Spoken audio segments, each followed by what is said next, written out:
Na aula de hoje vamos dar continuação à Revolução Francesa e sabermos como a Revolução se desencadeou. Na aula anterior, nós paramos falando na convocação da Assembleia dos Estados Gerais e nas consequências que essa Assembleia acabou proporcionando, acabou gerando no processo de Revolução Francesa.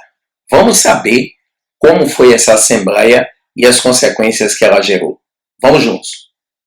Bom, pessoal, nós vimos na aula anterior que o rei contratou Necker para se tornar controlador geral das finanças, até porque ninguém mais queria ocupar o cargo. No início, Necker começou cortando os gastos. Entretanto, a França se encontrava numa situação econômica tão ruim que o corte de gastos por si só não estava solvendo o problema. Dessa forma, Necker combinou o corte do gasto com o aumento de impostos. Ele convoca o rei para uma reunião e nessa reunião Necker faz duas propostas ao rei da França, o Luís XVI. Só relembrando rapidamente quais foram as duas propostas feitas pelo Necker ao rei Luís XVI. A primeira proposta feita por Necker foi acabar com a isenção do primeiro e do segundo estado. Lembre-se que o primeiro e o segundo estado, eles eram formados pela nobreza. A nobreza feudal que estava acostumada com a isenção de tributos desde sempre. Necker, ele propôs acabar com essa isenção de impostos. Na verdade, a mesma proposta que tinha sido feita anteriormente por Calonne na reunião dos notáveis e que gerou uma confusão sem precedente. E a segunda proposta do Necker seria dobrar os impostos em cima do terceiro estado. Não era apenas dar um aumento, era dobrar os impostos. Evidentemente que o rei concorda com essa segunda proposta.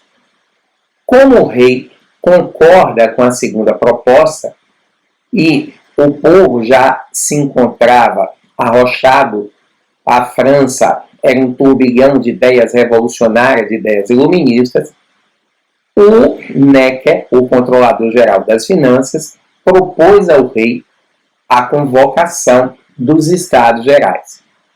Os Estados Gerais seria uma reunião que contaria com a representação, com a participação dos representantes dos três estados. Como dito na aula anterior, a burguesia coloca-se à frente do terceiro estado e começa a vender a ideia de que esta reunião mudaria a França para melhor, que essa reunião tornaria a França mais democrática, não é? Porque os ideais iluministas foram largamente, amplamente utilizados pela burguesia nessa reunião, porque efetivamente ela, burguesia, acreditava nas mudanças que ela estava apregoando que ocorreriam nessa reunião.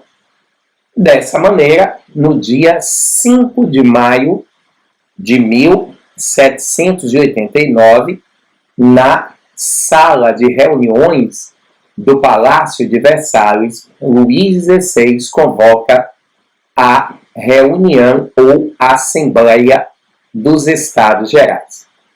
Aí está a foto da sala de reuniões onde aconteceu a bendita da reunião. Não é? Então imaginem como esta sala não era gigante e imaginem como a situação não era bem tensa. Bom, a representatividade desta reunião foi da seguinte maneira. O primeiro estado envia para a reunião dos Estados Gerais o mesmo número de representantes que tinha sido enviado para a reunião dos notáveis, 306. O segundo estado envia para a reunião o mesmo número de representantes que tinha sido enviado para a reunião dos notáveis, 282, enquanto o terceiro estado envia para a reunião 611 membros. Observe, se nós somarmos o primeiro e o segundo estado, nós temos 588 membros.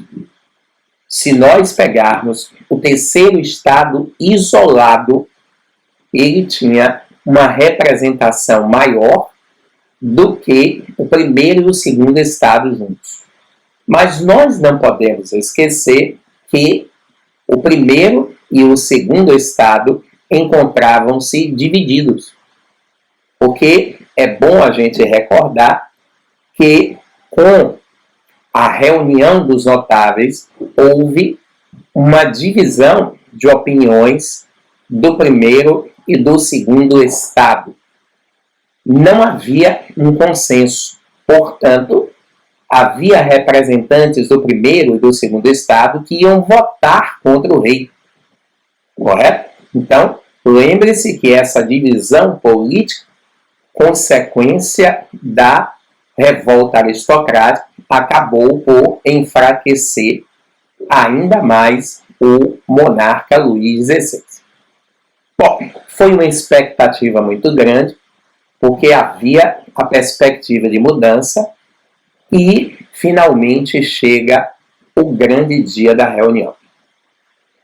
Quem começa a fala é o rei Luís, a sala de reuniões entupida, e como era a praxis no Estado absoluto, o rei Luís ele começa a reunião com um discurso singular, um discurso puxando a brasa para a sardinha dele, e encerra a sua fala de maneira a assustar o terceiro estado. Ele encerra a fala dizendo que aquela reunião fora convocada especificamente para se discutir economia. Quem foi ali discutir justiça social, democracia, igualdade, liberdade, fraternidade, etc., esqueça, aquele não era o fórum. Evidentemente, logo de cara, a reunião começou frustrando os representantes do terceiro estado. Porque os representantes do terceiro estado foram à reunião para discutir exatamente aquilo que o rei disse que não poderia ser discutido. De modo que a reunião começa tensa. Alguém ensaia uma reclamação e o rei mandou para amplificar, para intensificar ainda mais o estado de tensão. O rei manda o exército cercar a sala. Clima de tensão, né, os nervos à flor da pele. O rei Luís, então, passa a palavra para o Necker. Necker deveria dar continuidade à reunião. E assim ele faz. Necker começa a discursar, mostrando a dificílima situação financeira que a França estava mergulhada, aquele discurso de economista quando quer aumentar imposto, né? Fala aquele economês que ninguém entende burdufas para ludibriar, ganhar tempo, dar aquela sonolência, não é? E ele poder aprovar a medida que era uma medida de aumento de tributação. Lá pelas tantas, depois de horas de discurso cansativo e extenuante, Necker abre a votação. Nós, diz Necker, trouxemos nesta Assembleia duas propostas de votação. Primeira proposta de votação: a partir de hoje, a isenção do primeiro e do segundo estado findar-se-á, ou seja, a partir de hoje, o primeiro e o segundo estado vão pagar impostos. E a segunda proposta é, a partir de hoje, os impostos no terceiro estado vão ser dobrados. Olhe bem, não é aumentar, é dobrar. Gente, quando Necker falou que essa proposta seria votada, o terceiro estado foi ao delírio. O primeiro e o segundo estado se camparam.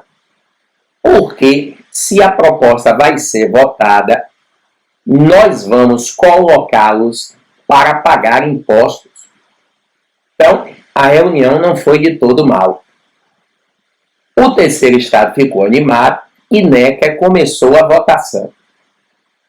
Representante do primeiro estado, presente. Você quer pagar imposto? Não. Você quer que o terceiro estado pague o dobro? Sim. Um voto. Representante do segundo estado. Veja só, viu? Você quer pagar imposto? Não. Quer que o terceiro pague o dobro? Sim. 2 votos. Representante do terceiro estado. Você quer pagar o dobro de impostos? Não. Quer que o primeiro e o segundo estado paguem? Sim. Perdeu 2-1. Os impostos no terceiro estado estão dobrados. Olhe que coisa perversa. Necker, ao invés de fazer uma votação individual, ele fez uma votação por estado. Sacanagem. Ao invés de fazer uma votação individual, Necker fez, ao invés de fazer uma votação individual, Necker fez uma votação por estado. É claro que a votação foi feita por estado, porque se a votação fosse feita de forma individual, o primeiro e o segundo estado perderiam, e desta forma, o primeiro e o segundo estado teriam que pagar impostos. Rapaz, quando a votação terminou, foi uma confusão. O terceiro estado não se conformou com o resultado da votação e rolou um quebra-pau na sala de reunião do Palácio de Versalhes. Rolou uma porrada que durou aproximadamente umas 3 horas. Mas foi um quebra-pau sem precedentes, porque o terceiro estado não se conformou com o resultado da votação, e eles estavam certos. O terceiro estado não se conforma, o couro come, e depois de aproximadamente 3 horas, o exército consegue colocar para fora os representantes do terceiro estado. Pelo menos os que sobraram. Ora, a reunião terminou em pancadaria, o povo, inclusive, invadiu o Palácio de Versalhes, tudo que tinha dentro do palácio foi saqueado e, como diz o mestre da arte pop Andy Warhol, o povo teve os seus 15 minutos de fama absoluta. Mas, mesmo a reunião tendo terminado em pancadaria, os impostos para o terceiro estado estavam dobrados. Ou seja, a intenção do rei e da elite da nobreza feudal foi atingida. O terceiro estado teve uma carga de tributos dobrada sobre ele, porque acreditava-se que dessa forma a situação financeira da França seria solvida. É óbvio que isto vai dar merda. Não tem como isso não dar uma confusão desenfreada. Pessoal, quando a reunião dos Estados Gerais terminou, ela terminou de forma desagradável, numa troca de pancadaria, o povo invadindo o Palácio de Versalhes. E aí o que é que aconteceu? Após a reunião dos Estados Gerais e a troca de pancadaria, o rei Luís XVI ele mandou fechar o Palácio de Versalhes, porque o palácio estava completamente destruído. Ele manda fechar o Palácio de Versalhes e dirigiu-se para o Palácio de Inverno. Nós estamos em maio, primavera, e ele vai para o Palácio de Inverno. Ele manda fechar o Palácio de Versalhes e desloca-se, junto com toda a sua família, com a família real, para o Palácio de Inverno. E as notícias começam a se alastrar que o rei tinha convocado na reunião e que nesta Assembleia os impostos em cima do terceiro estado tinham sido dobrados, que o terceiro estado, mais uma vez, tinha sido castigado pelo Estado francês, que o Estado francês não estava pensando no bem-estar da sociedade, da população, e as notícias vão se alastrando através do WhatsApp mais antigo da história da humanidade, a fofoca. Na medida que as notícias vão se alastrando, o que aconteceu foi o seguinte: 2 dias depois da reunião dos Estados Gerais, a França estava em convulsão social. Já era possível identificar-se uma revolta popular gigantesca dentro da França. Em cada canto da França se falava da nefasta reunião dos Estados Gerais, onde o rei tinha se utilizado de mecanismo de opressão contra a população francesa. Tá? As notícias alastravam-se como uma bomba. E olha o que é que vai acontecer. 2 dias depois da nefasta votação dos Estados Gerais, os deputados do terceiro estado, pelo menos os que sobraram, 2 dias depois, os deputados do terceiro estado, eles voltam para o Palácio de Versalhes. Com certeza, eles já voltaram mal intencionados. Porque o que é que eles vão fazer no palácio? No dia 7 de maio, porque a reunião foi 5, no dia 7, eles voltam ao palácio. Quando eles voltam ao Palácio de Versalhes, eles encontram o palácio fechado. Porque, como nós dissemos, o rei mandou lacrar o palácio porque ele se encontrava completamente destruído. Na hora que os deputados do terceiro estado encontraram o Palácio de Versalhes fechado, rapidamente eles se deslocam para o jogo da pela. O jogo da pela é um jogo típico da França. É uma espécie de tênis de quadra coberta, uma mistura de tênis com squash. Ao lado do Palácio de Versalhes tinha uma quadra pública coberta, uma quadra gigante. E nesta quadra, os franceses praticavam o jogo da pela. Nesta quadra coberta, os franceses praticavam o jogo da pela. E, como eles encontraram o palácio fechado, eles foram para esse espaço, o jogo da pela. Nesse espaço, no jogo da Pela, os deputados do terceiro estado fizeram, é bom vocês destacarem isso aqui, grifarem, os deputados fizeram o famoso juramento da Pela. Nesse espaço, na quadra coberta, os deputados fizeram o juramento da Pela. O juramento da Pela é considerado o início da sublevação ou revolta contra o Estado francês. O juramento da Pela é considerado o início da sublevação ou da revolta contra o Estado francês. Por quê?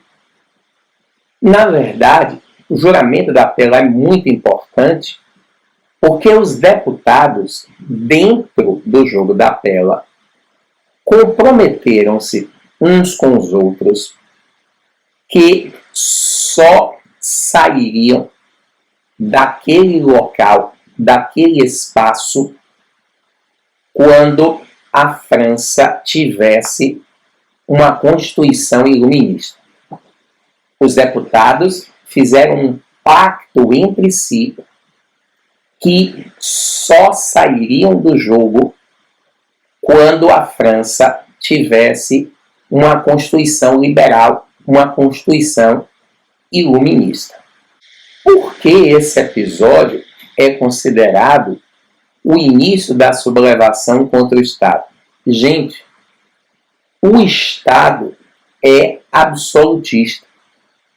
Se o Estado é absolutista e o povo se reúne para elaborar uma Constituição e uma Constituição iluminista, o povo está se sublevando, ou seja, indo de encontro ao Estado. Porque observe o seguinte, se o Estado é absoluto, só quem tem poderes para criar leis é o rei. Correto? O Estado é absoluto. Somente o rei é que tem poderes para legislar.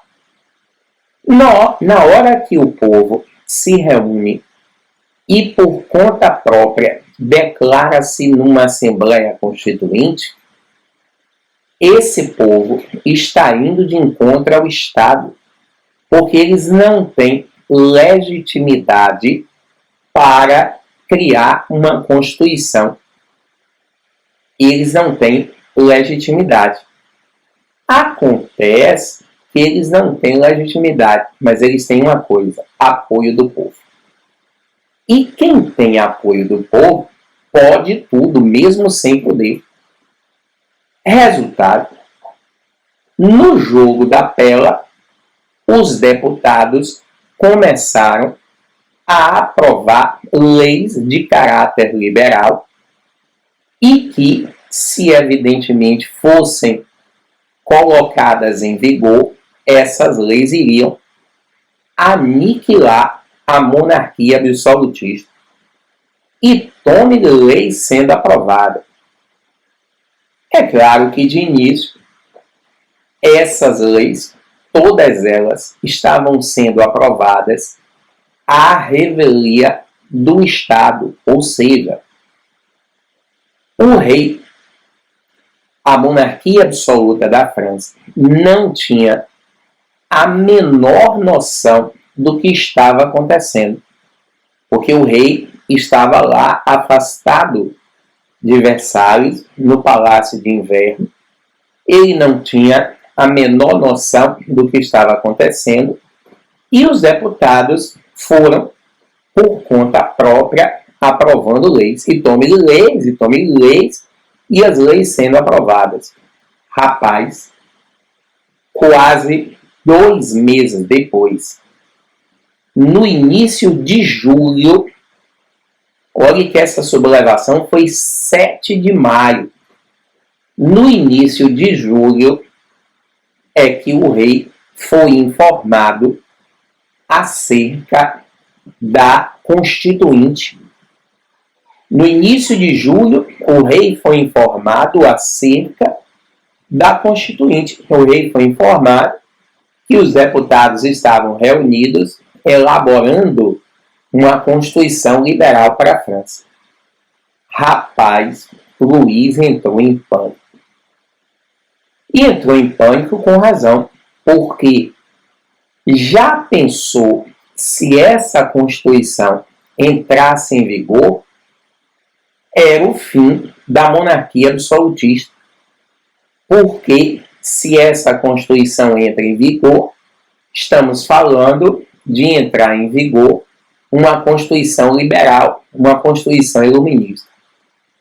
Gente, quando o rei tomou conhecimento que no jogo da pela os deputados estavam aprovando uma Constituição, ele arrumou os trapos em tempo recorde e se mandou de volta para Versalhes. Ele estava determinado. Eu, Luiz, tenho que impedir que esta Constituição entre em vigor.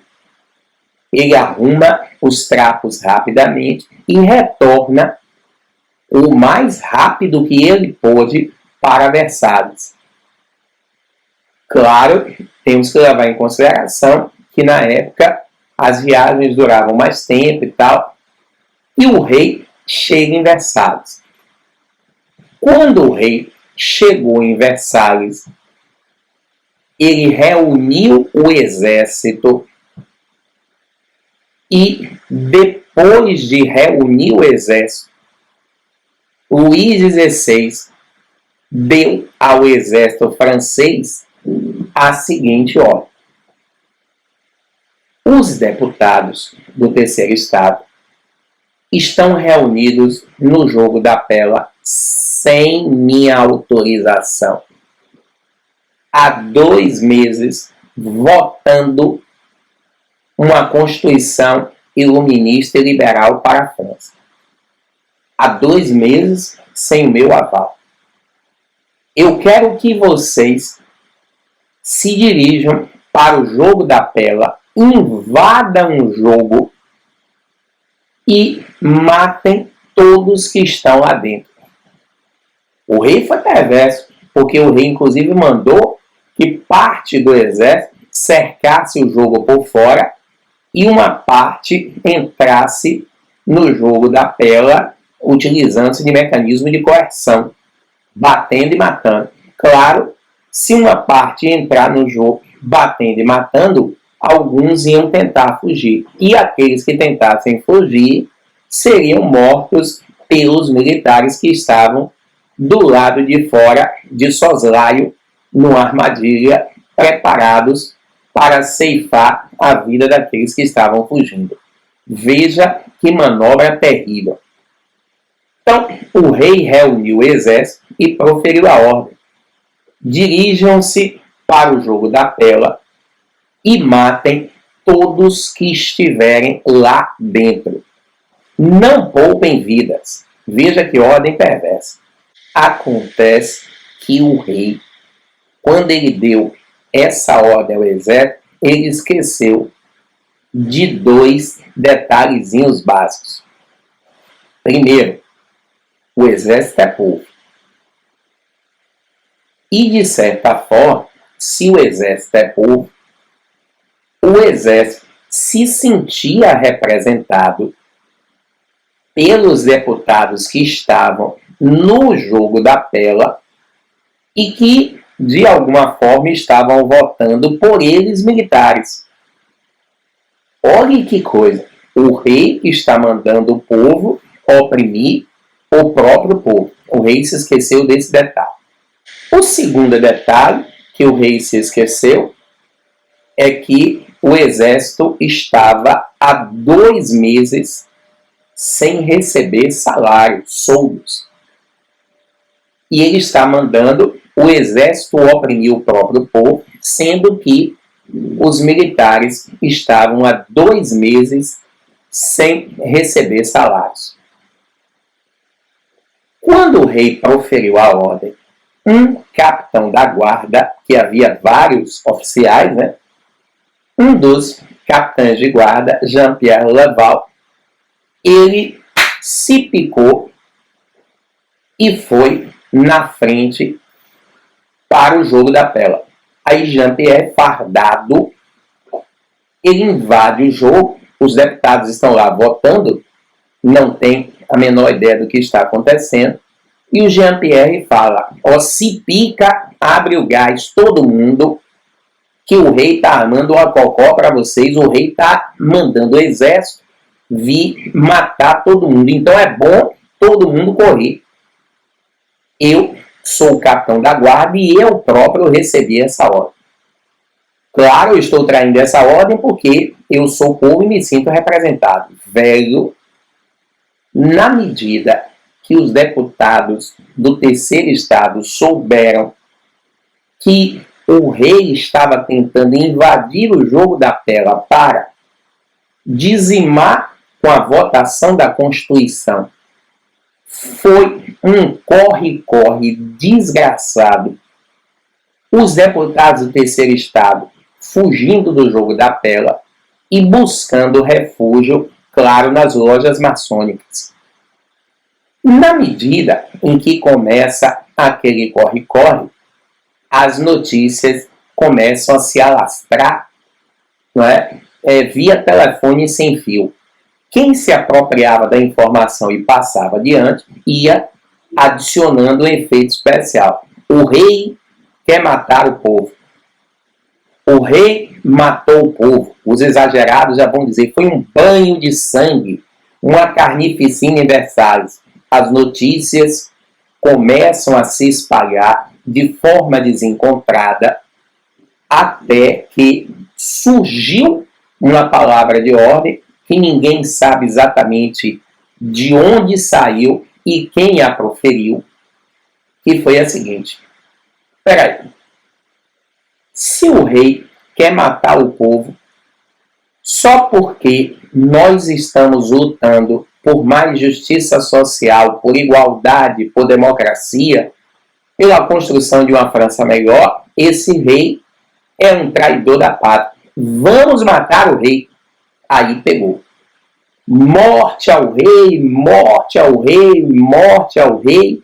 Essa palavra de ordem toma conta de toda a França e, de repente, estava nas ruas.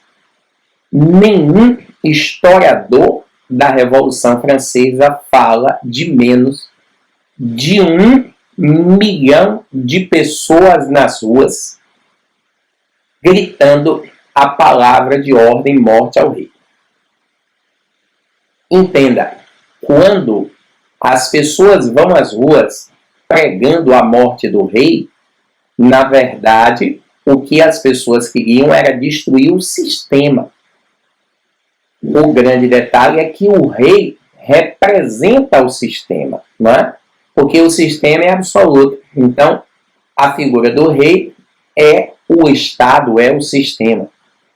Imagine 1 milhão de pessoas nas ruas da França com a palavra de ordem, morte ao rei, espalhando pânico, terror, destruição. Isso não vai dar boa coisa. Isso vai dar merda. Quer saber o que aconteceu? Na próxima aula a gente continua. Um abraço a todos e até a próxima.